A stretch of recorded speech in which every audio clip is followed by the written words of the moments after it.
Okay, I would like to show you now a breakdown in the morning dew, the early part of the day here to show you what's happening. Starting with the very early only slate, the way you go about here is the overview of the pitchers, the best pitchers or the most potential for an ace today, or safe cash for cash flow if you do any cash um, contests. That's Bieber, and then you got Miley. He's always a solid option.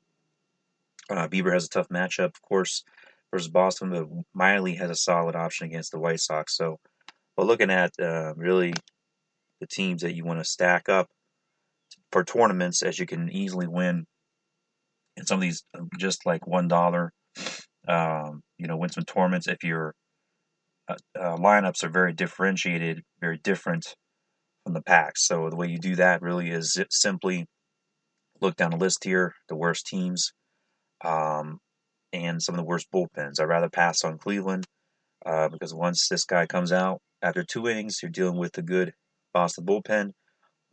Houston playing the White Sox, I like that a whole lot.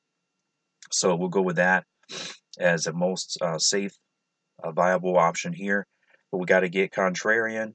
We got to get with some of the lower owned on a consistent basis. The stacks that are lower owned.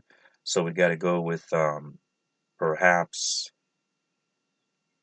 take a chance in any other team other than really Houston and Toronto, who are looking chalky, as well as New York looking very chalky. You can combine those with a low owned stack, such as, let's say, Milwaukee versus Gibson. Maybe you can take their lefties. You can look at the ballparks, configure, how's it looking here when it comes to ballpark configuration. If you do a search for ballpark factors, I want to show you a nice example of this right here. So it would be it's an analytics site, yeah. This analytics site right here. Okay, Swish Analytics. Take you to the ballpark factors. Put in your ballpark that you need a rundown of.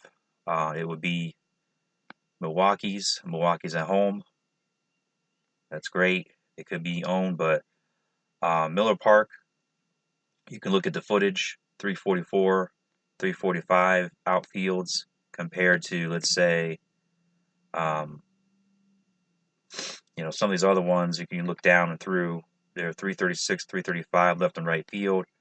But anyways, Miller Parker's 344, 345 left and right field. You can see here in the green, the right field favors the left-handed batters in that park. So very nice, as you can get some maybe some left-handed home runs easily in that park, as the weather will allow, because there's no weather factors in that park as a dome. So you can go ahead and look at something like that as a lower owned, less people taking on that stack right there, Milwaukee. You could also look at perhaps Texas. I mean, a lot of people probably be playing Texas as well.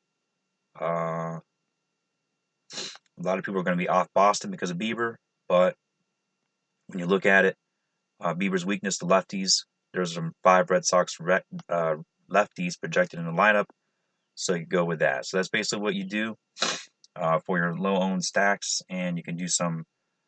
A lot of times I'm doing some wraparound, like some 8th and 9th stacks, and looking at those, and then also want to break down real quick now the main 6 games, more options.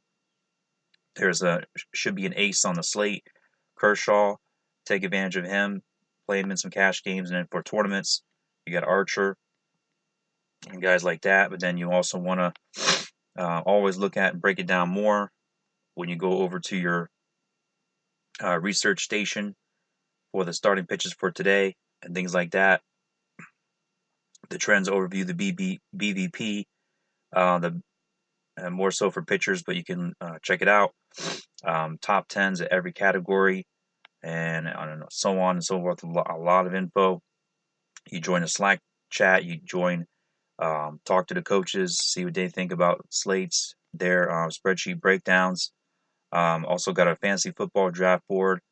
Now I've got up a top 10 for season-long football breakdowns by the way there, as there's a ton of stuff going on, of course. That's why um, giving you high overview of what's going on as well. So then you can look at here for this slate anyways, the main, Seattle, they were very good last night, I believe, with their lefties. Because of what I said before, ballpark configuration, they happen to be a team that was playing a bad bullpen, and I projected them, of course, to be smacking a lot of home runs, or at least a lot of doubles, to get that team on moving, and that's what happened last night. And we got something on the other side, perhaps the righties in that ballpark. Check it out for Detroit. Take a look at that. They may be much higher owned because of their production last night. And then you got the Dodgers play the lefties there likely, and also some low owned. You want to look at some of these other guys and see, check out what you can do with those. Give you that breakdown of the slates, and we'll talk to you all later.